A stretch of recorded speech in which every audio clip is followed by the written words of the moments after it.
Craven was known mostly, and he did other things. Like when I was looking at your list of credits for Wes Craven, he did other things besides horror.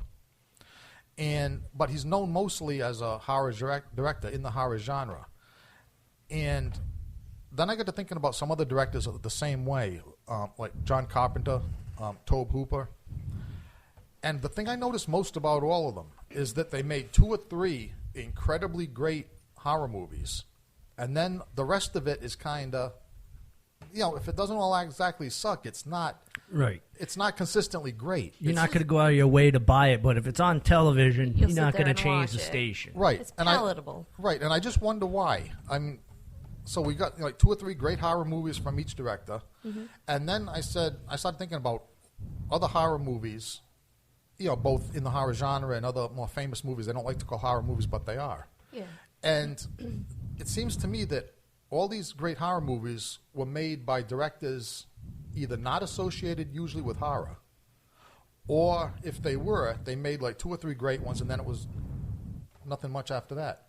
Like Alfred Hitchcock, not really known for horror per se, made The Birds and Psycho, and that was it. And mystery movies after that. Right, and his thing was like spies and suspense, but so he only made like 2 real horror movies.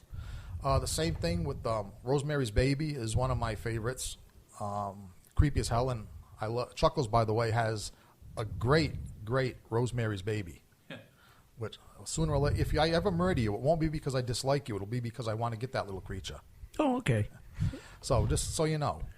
But yeah, now Rosemary's Baby was made by Roman Polanski, who made a couple of horror movies, and that was it. The Exorcist was made by William Friedkin, who went back and did, I think it was 3 total horror movies. Then he did other stuff. Yeah. Is there something about horror that it's kind of like you shoot your wad once, and then it's like not much afterwards? I don't know. Any thoughts on this? No, I mean, there are directors out there that are known for making really good horror flicks. Right, but how many, though? You know what I'm saying? Like, in other words, how many really, you see my point, how many really good ones? There's one that I stick in my head is Clive Barker. He's known for, like, delivering you some really disturbed horror flicks. Good point. Hellraiser, Yep. Hellraiser 2. But then after he did that, then keep in mind, though, he stopped directing. Yeah, well, he put out Midnight Meat Train, which that thing was disturbing as all. Now, did he direct that, or was that just he produced that? I believe he directed that one. Okay. And that took, like 3 to 4 years to get into the United States because we kept banning it. That was nasty. Yeah. That was. That was a creepy, vile movie. And he's got other, like, little side projects that he did. Nightbreed. Yep. Nightbreed was another one. He also had a couple on the, the Horror Movie Masters of Horror that he put out, little 1-hour ones. Those are creepy, sinful movies. I definitely know that whenever he puts something in behind it that's horror, you're getting what you get. Yeah. Right. Midnight Meat Train, the story was Clive Barker's, Right, but the director, yeah. I can't pronounce his name, so I won't butcher it. Here you go, George. Okay, let me do the honors. Okay. Directed by... I'm not going to take a chance on the first name, but the last name is Kitamura. Okay. My Godzilla movie watching stood me in good stead. So, yes, Mr. Director Kitamura. Yeah, I couldn't get the first name. That's why I'm like, oh, no. Actually, while you're at it, try, Google Kitamura, see if he did any other movies. Because if they're anything like the Midnight Meat Train, then we want to see them. Here, oh, yeah. I'll use the bigger technology so I can read it better. Who's another one I'm trying to think of? I know, you'll probably come up with one or 2 more, but it's not that easy, I'm telling you. Right. I'm trying to think of his name, and it's just on the tip of my tongue, and I don't know why. Because I'm thinking of turkeys. Kind of like that turkey. Yeah, you beat me to the punch. The gooses just went by again a minute ago. Well, even if we go back in the day, I mean, James Whale directed the original Frankenstein. He did Bride of Frankenstein. Then, I don't know. Let's see. Then we had Robert Wise, who did a couple of them. There was a producer, Val Lewton, back in the 40s, who did a whole series of Curse of the Cat People, but he was a producer. He wasn't a director, even though he had a lot of creative control over his projects. So, I don't know. While we think this over, let's go back to the music for a second. Let's listen to some Black Sabbath. How about from the first album, The Wizard, here on the Haunted Cabaret, Rhode Island Free Radio. This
All right.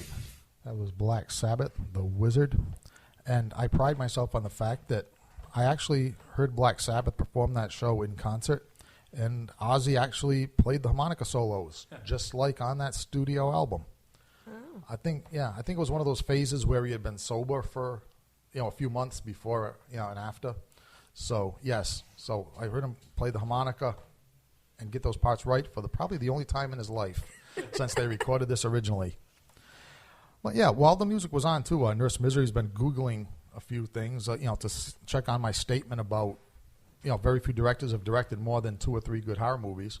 And apparently Clive Barker, we think of him as having done a lot more, but no, actually he only directed 7 movies. Mm-hmm.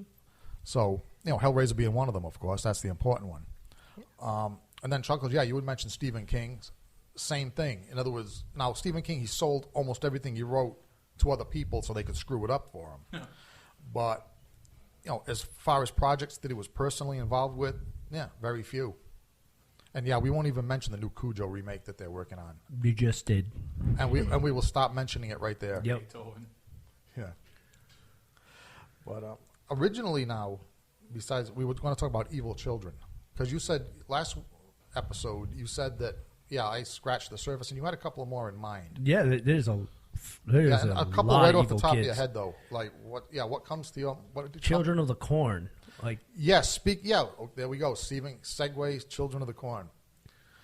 Now, Stephen King wrote a really, really scary short story in his Night Shift collection. So I really enjoyed that. That kept me up at night. The movies, I don't know. I mean, all those sequels I think we can throw in the dumpster. The sequels, but the first one was awesome. I enjoyed that. Well, it was fun. It had, what was her name? You're asking the wrong person for actors and actresses on there. No. We know this. This was Linda Hamilton. Yes, never could I forget Linda Hamilton after watching her in the Terminator movies. But I think the first Children of the Corn starred Linda Hamilton, if I'm not mistaken, which is reason enough to watch it. Evil little kids. You wanted to punt them in the head. You did, but not so much as the Children of the Damned. Oh, right? no. Those are, if Chuckles should meet those actors in real life, those actors are in trouble. That's how much you hate those kids. Yeah, they're going to get kicked.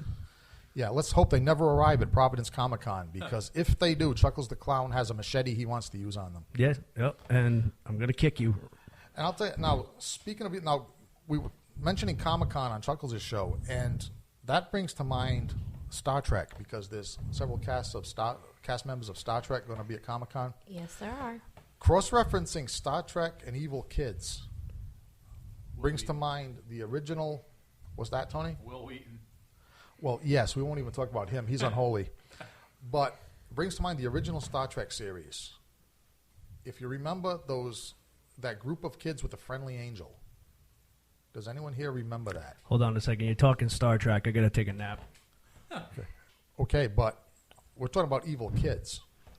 And like I say, I'll throw it out there since we don't want to depress Chuckles. But there was a Star Trek episode on the original series, and I can't remember. I think it's called "And the Children Shall Lead." And what it's about is this alien creature on this planet that takes these kids. Well, it's almost like demonic possession, but I guess you would say it's alien influence. And these little group of kids kill their parents, and they're brought aboard the Enterprise, and they try to take over the Enterprise, but of course they're defeated by Captain Kirk. But these are talk about kids you want to punch in the face. If you ever get sick of wanting to punch the Village of the Damned Kids or the Children of the Damned Kids, check out this Star Trek episode called "And the Children Shall Lead."